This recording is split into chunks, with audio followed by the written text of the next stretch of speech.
"You can handle all 5 of us?" said the beautiful women living in his inherited cabin. Clayton Reeves stared at the deed in his trembling hands, reading the same words for the 10th time. Uncle Jeremiah's isolated mountain cabin was supposed to be empty, abandoned for 3 years since the old man's death. The lawyer had been very clear about that. So why was smoke rising from the chimney and 5 horses grazing peacefully in the meadow below? He dismounted slowly, his boots crunching on the frost-covered ground as he approached the wooden structure. Through the windows he could see movement inside, shadows dancing in the warm lamplight. The sound of women's laughter drifted through the crisp morning air, followed by the clatter of dishes and the scrape of chairs across wooden floors. Clayton knocked on the door, his heart pounding with confusion, and something else he couldn't name. When it opened, his breath caught in his throat. The most beautiful woman he had ever seen stood before him, her dark hair cascading over her shoulders, her green eyes studying him with a mixture of curiosity and wariness. She was tall and graceful, with the kind of presence that commanded attention without effort. Behind her, 4 other women appeared, each stunning in their own way. A redhead with fierce blue eyes crossed her arms and tilted her head. A petite blonde with gentle features peered around the doorframe. A brunette with calculating dark eyes remained in the shadows, while another woman with auburn hair and an air of quiet strength stood near the fireplace. The woman at the door smiled, but it didn't reach her eyes. When she spoke, her voice was melodic yet firm, carrying an undertone of challenge that made Clayton's pulse quicken. The words that came from her lips were not what he expected, and they would change everything he thought he knew about his inheritance, his uncle, and the 5 mysterious women who seemed to belong in a place that was legally his. But as Clayton stood there, speechless and captivated, he had no idea that these women held secrets that reached back decades, secrets that would force him to question everything he believed about his family's past and his own future. Clayton's mouth went dry as he found his voice. "I'm Clayton Reeves. This cabin belongs to me now. My Uncle Jeremiah left it to me in his will." He held up the deed with shaking fingers, the official seal clearly visible on the weathered parchment. The woman at the door, who seemed to be their leader, didn't even glance at the document. Instead, she stepped aside with fluid grace, gesturing for him to enter. "I'm Clara Bell. Please come inside. We need to talk." Her voice carried an authority that made Clayton's chest tighten, with an unfamiliar mixture of attraction and unease. The interior of the cabin was nothing like Clayton remembered from his childhood visits. Rich fabrics draped the windows, elegant furniture filled the rooms, and the scent of lavender and wood polish hung in the air. These women had clearly made this place their home, and they had done so with care and permanence. The redhead stepped forward, her blue eyes flashing with defiance. "I'm Ruby Callahan, and before you start making demands, you should know that we have every right to be here." She crossed her arms, her stance suggesting she was prepared for a fight. The petite blonde moved closer, her gentle demeanor contrasting sharply with Ruby's aggression. "I'm Sadie Quinn. We're not trying to cause trouble. Truly we're not." Her voice was soft, almost pleading, and Clayton felt an unexpected urge to reassure her. The brunette in the shadows finally stepped into the light, her calculating gaze never leaving Clayton's face. "Violet McCall," she said simply, offering no explanation or apology for her presence. The last woman, with her auburn hair and quiet strength, approached from the fireplace. "Grace Maddox. We've been expecting you, Mr. Reeves, though perhaps not quite so soon." Her words carried weight, as if she knew something he didn't. Clayton looked around the room, taking in the 5 pairs of eyes watching him intently. Each woman was beautiful in her own way, but there was something more than beauty here. There was intelligence, determination, and secrets hidden behind those carefully composed faces. Clara Bell moved to stand directly in front of him, close enough that he could smell her perfume and feel the warmth radiating from her skin. Her green eyes locked with his, and when she spoke again, her voice was barely above a whisper, yet it carried clearly through the silent room. "The question isn't whether you own this cabin, Clayton. The question is whether you can handle what comes with it." She paused, her lips curving into a smile that was both invitation and challenge. "You can handle all 5 of us?"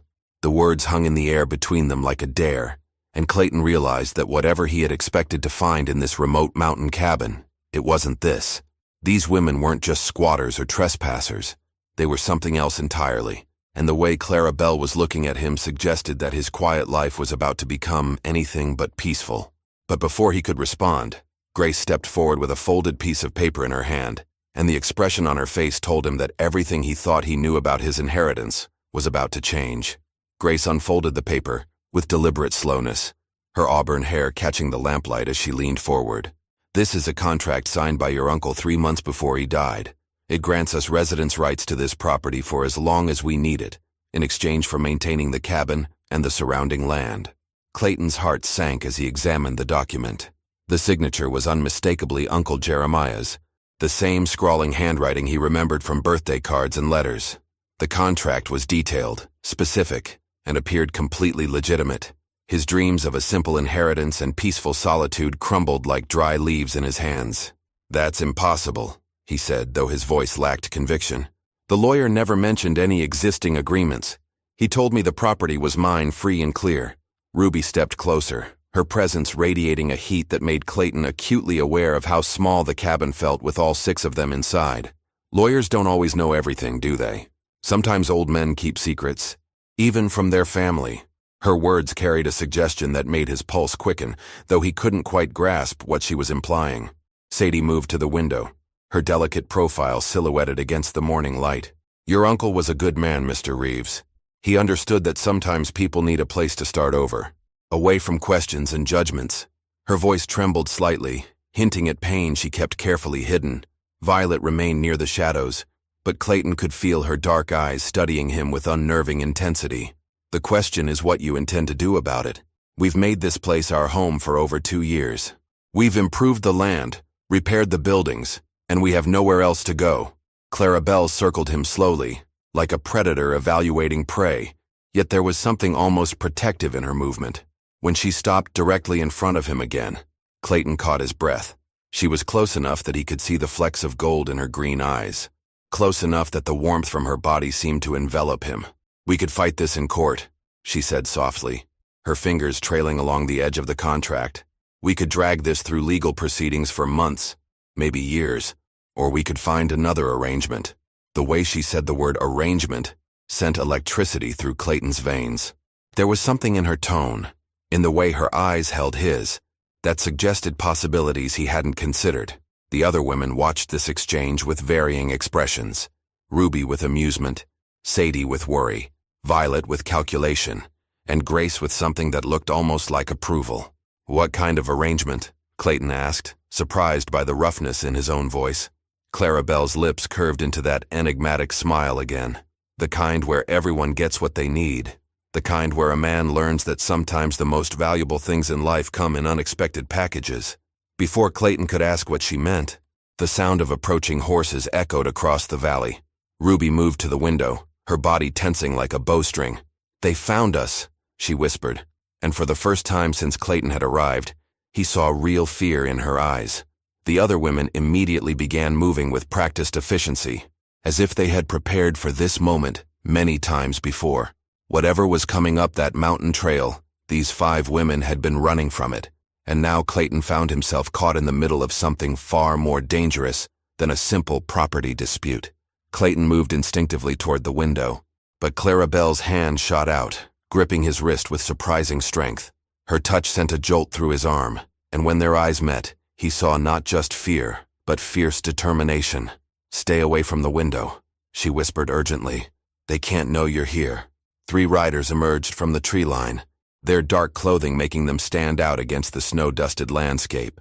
Even from a distance, Clayton could see they carried themselves like men accustomed to violence, their hands resting casually on their gun belts as they surveyed the cabin.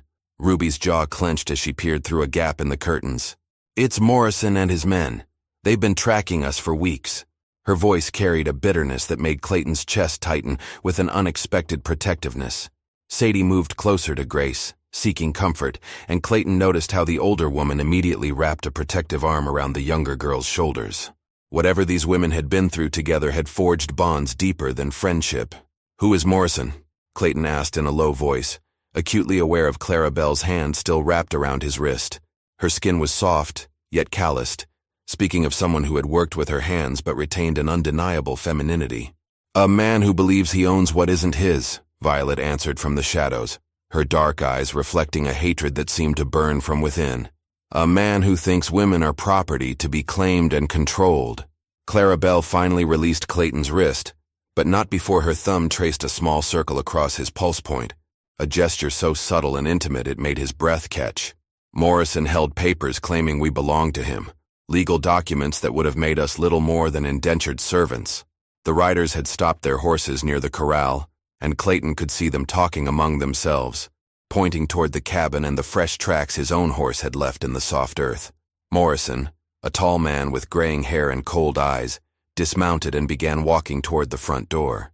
Grace moved with quiet efficiency, gathering papers from a wooden chest and tucking them into her bodice. We escaped 3 months ago, but Morrison has connections throughout the territory. Men like him don't accept losing what they consider their property. Clayton felt anger building in his chest, a rage he hadn't experienced since his younger days. The thought of these 5 remarkable women being treated as possessions made his hands clench into fists. "You're under my protection now," he said without thinking, then surprised himself with the conviction in his voice. Clara Bell turned to him, her green eyes searching his face with an intensity that made him feel exposed. "Are you certain you want to make that choice, Clayton? Standing with us means standing against men who have no regard for law or decency." Before he could answer, Morrison's heavy footsteps sounded on the wooden porch, followed by 3 sharp knocks on the door. The cabin fell silent except for the soft whisper of breathing and the rapid beating of Clayton's heart. "We know you're in there, ladies," Morrison's voice called through the door, smooth and cultured but carrying an underlying threat. "Time to come home where you belong." Clara Bell moved even closer to Clayton, her body heat warming his side as she whispered against his ear, "Whatever happens next, remember that some choices change a man forever." Clayton made his decision in that instant.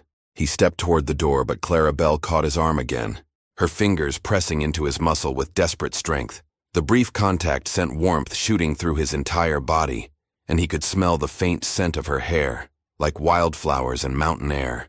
"Don't," she breathed, her lips so close to his ear that he could feel her warm breath against his neck.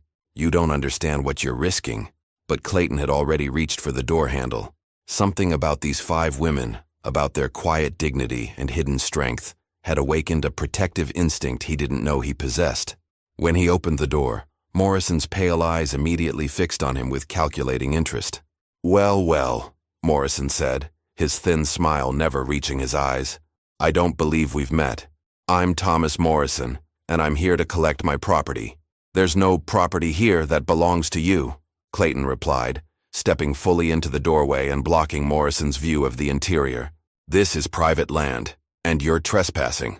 Morrison's 2 companions shifted in their saddles, hands moving subtly closer to their weapons. Clayton noticed their movement, but kept his focus on Morrison, whose smile had grown wider and more predatory. "I think you misunderstand the situation, friend. These 5 women signed contracts with me, legal agreements that I intend to honor. They've been hiding from their responsibilities long enough." From behind, Clayton came Ruby's voice, sharp with fury. "Those contracts were signed under duress, after you threatened our families and destroyed our homes. We owe you nothing." Morrison's facade cracked slightly, revealing the cruel man beneath the polished exterior. "Contracts are contracts, Miss Callahan. The law is quite clear on such matters." Sadie appeared beside Clayton, her small frame trembling, but her voice steady. "The law also says women aren't cattle to be bought and sold. We're free citizens of this territory." Morrison's laugh was cold and mirthless. "Freedom is a luxury that women in your position can't afford. You have debts to pay, all of you." Clayton felt Clara Bell move behind him, her presence like a flame at his back. When she spoke, her voice carried the authority of someone accustomed to command. "Our debts were manufactured by you, Morrison. Falsified records, forged documents, intimidation of witnesses. We have proof." "Proof?" Morrison's eyes gleamed with interest. "I'd very much like to see this alleged evidence." Violet stepped from the shadows, a leather satchel in her hands. "Documentation of every fraudulent transaction, every forged signature, every witness you paid to lie. 3 months gave us plenty of time to gather what we needed." Morrison's composure finally shattered, his face twisting with rage. "You scheming witches think you can outsmart me. I have judges in my pocket, marshals who owe me favors. Your little collection of papers means nothing." Clayton moved protectively in front of the women, his heart pounding as he realized the true scope of what he'd stepped into. These weren't just 5 women running from an unpleasant arrangement. They were witnesses to corruption that reached deep into the territorial government. Morrison's hand dropped to his gun, and his voice turned deadly quiet. "Step aside, stranger. This doesn't concern you, and I'd hate for you to get hurt over women who aren't worth the powder to blow them up." But before anyone could react, Grace appeared with something in her hand that made Morrison's face go white with shock. And Clayton realized that whatever these women had been hiding was far more dangerous than any of them had revealed. Grace stepped forward, her hand extended toward Morrison, revealing a small silver locket that caught the afternoon light. Morrison's face went ashen, and Clayton could see his hands trembling as he stared at the simple piece of jewelry. "You recognize this, don't you?" Grace's voice was steady, but Clayton could hear the underlying steel in her tone. "It belonged to your wife, Margaret. The wife you claimed died of consumption 5 years ago." Morrison's composure cracked completely, his voice becoming a harsh whisper. "Where did you get that?" "From Margaret herself, 3 weeks ago in Denver. She's very much alive, Thomas, and very interested in sharing her story with the territorial authorities." Grace's words hit Morrison like physical blows, and Clayton watched the man's carefully constructed facade crumble. Clara Bell moved to stand beside Clayton, her shoulder brushing against his arm in a gesture that seemed casual, but sent electricity through his entire body. "Margaret told us everything. How you had her declared dead so you could steal her father's mining claims. How you've been using those claims to finance your scheme to acquire women through fraudulent contracts." Ruby stepped forward, her blue eyes blazing with satisfaction. "She also told us about the other women. Thomas, the ones who tried to resist you and simply disappeared. Margaret kept records of all of them." Clayton felt his anger building to dangerous levels. The thought of this man destroying lives, treating women as disposable property, made his hands clench into fists. Without conscious thought, he moved protectively closer to the women, creating a barrier between them and Morrison. Sadie's soft voice carried clearly in the tense silence. "We have statements from 12 other women, all willing to testify about your methods. The territorial marshal is expecting our evidence within the week." Morrison's pale eyes darted between the women, calculating his options. Clayton could see the moment the man realized his position was hopeless, and the transformation was frightening. The cultured mask fell away completely, revealing the predator beneath. "You think you've won," Morrison snarled, his hand hovering over his gun. "Even if everything you say is true, you're still here in the middle of nowhere with no witnesses except this fool who stumbled into something he doesn't understand."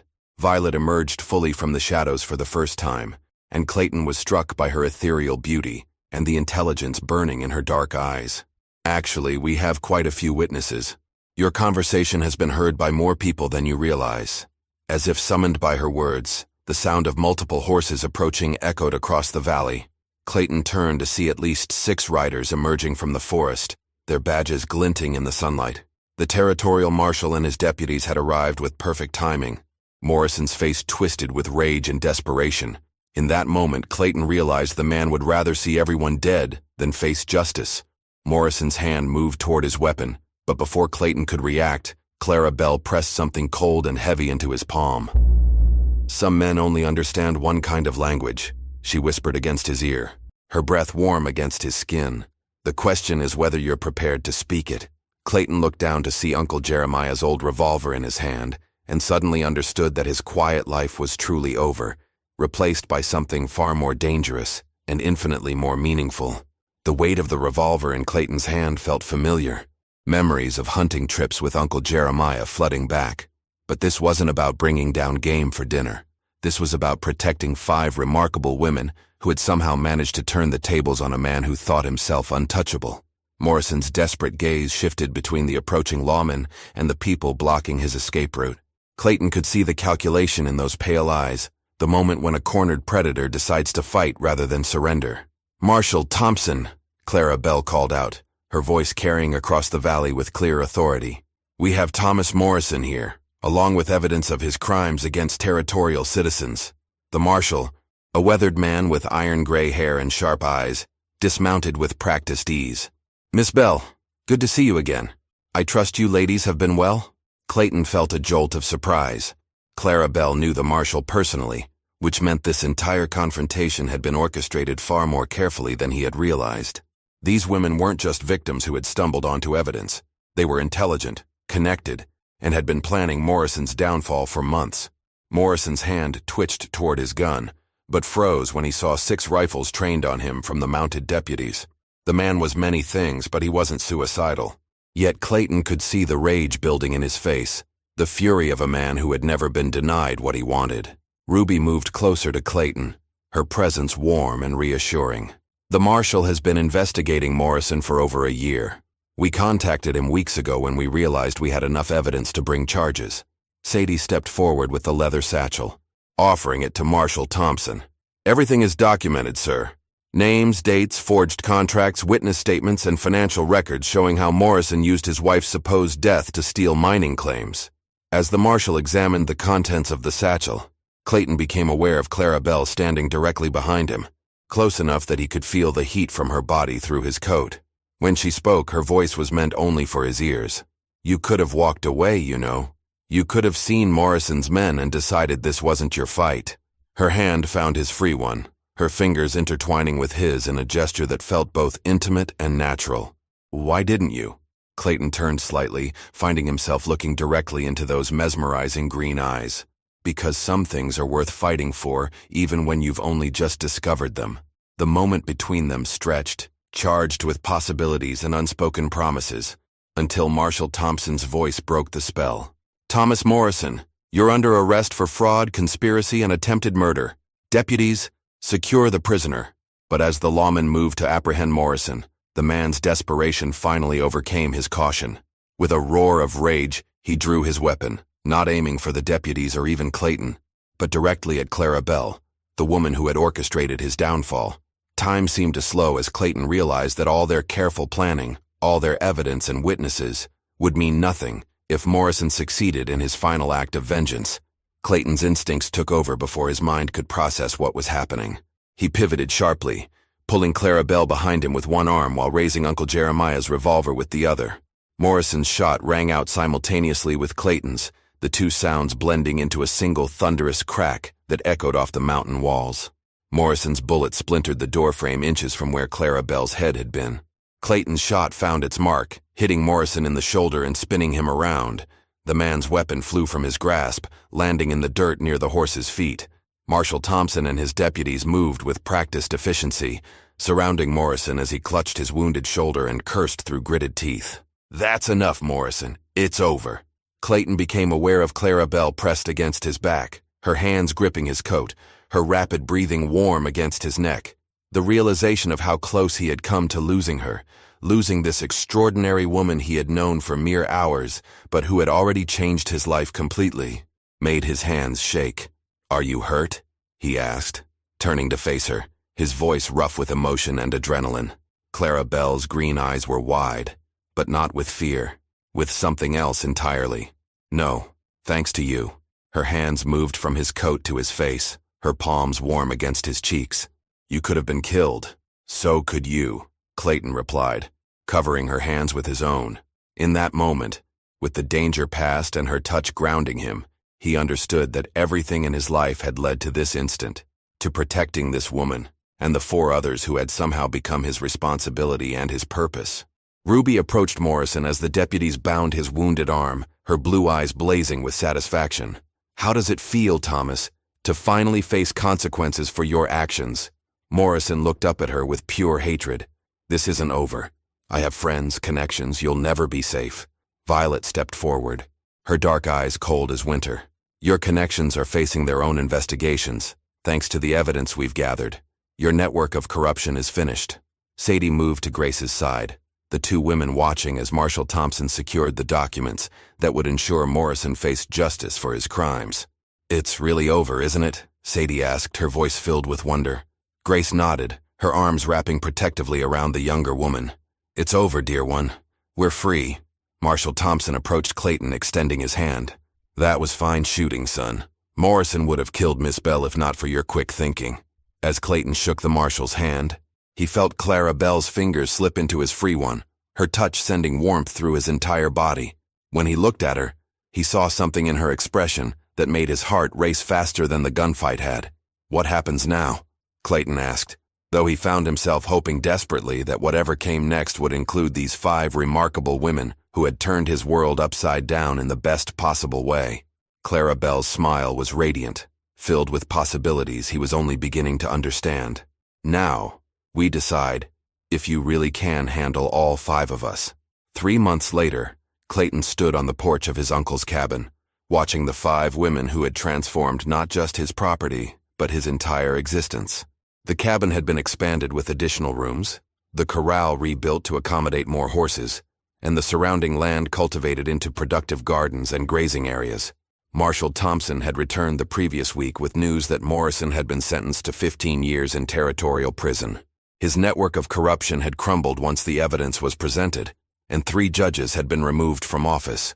Margaret Morrison had reclaimed her father's mining rights and was using the proceeds to help other women escape similar situations. Ruby emerged from the barn, her red hair catching the afternoon sunlight as she led a newly broken horse into the corral. Her natural skill with animals had made her invaluable in establishing their horse breeding operation. She waved at Clayton, her smile bright and genuine, no longer shadowed by fear or anger. Sadie worked in the garden alongside Violet, the 2 women having formed an unlikely but strong friendship. Sadie's gentle nature balanced Violet's calculating mind perfectly, and together they had created a thriving vegetable garden that supplied not just their needs, but provided surplus for trade with neighboring settlements. Grace had established herself as the unofficial manager of their small community, keeping accounts and handling correspondence with buyers for their horses and produce. Her organizational skills and natural authority had turned their refuge into a profitable enterprise. But it was Clara Belle who drew Clayton's attention most completely. She emerged from the house carrying a letter, her green eyes finding his immediately across the yard. The connection between them had grown deeper each day, built on mutual respect, shared purpose, and an attraction that had matured into something far more meaningful than simple desire. "Another order for horses," she said as she approached him, her smile warm and intimate.